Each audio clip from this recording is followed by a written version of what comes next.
మిత్రులారా, వార్తలు వాస్తవాలు క్లోజ్ ఎన్కౌంటర్ విత్ ఎస్ఆర్ ప్రోగ్రాంలో నిన్న మొన్న కొంత గ్యాప్ ఇచ్చినా కదా, పొద్దున్నే పోయి లైవ్కి వెళ్దామని చెప్పేసి 9 గంటలకు వచ్చి కూర్చున్నాం. 9 గంటలకు పోయిన కరెంటు 12 అవుతుంది. ఇప్పుడు వచ్చింది. లైన్ మ్యాన్కు ఫోన్లో 20 సార్లు వేయచ్చు, ఇగొస్తుందా ఆగొస్తుందా, ఇగొస్తుందా ఆగొస్తుందా, ఇగ రాదు అగరాదు. ఇప్పుడు కరెంట్ వచ్చింది. ఇప్పుడు లైవ్లోకి వచ్చిన మిత్రులారా ఒకసారి ఆలోచన చేయండి. కరెంటు లేక చీకటున్న నా తెలంగాణకి థర్మల్ విషయంలో కానీ కరెంటు ప్రొడ్యూస్ విషయంలో కానీ ప్రత్యేక దృష్టి పెట్టి కరెంటునిస్తే, నాణ్యమైన కరెంటునిస్తే దాన్ని మెయింటైన్ చేసే శక్తి లేని వాళ్ళు సిపాయి మాటలు మస్తు మంది మాట్లాడుతుర్రు.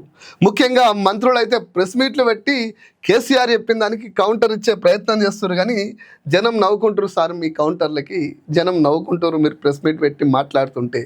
ఒక్కసారి ఆలోచన చేయండి. ఇంకొంతమంది ఏందన్నా మా మంత్రుల మీద గింత విపరీతంగా నెగిటివ్గా మాట్లాడుతున్నావు, ఏందన్నా మాకు పాజిటివ్గా మాట్లాడవా అంటే కొద్దిగా మాట్లాడడం కష్టమే.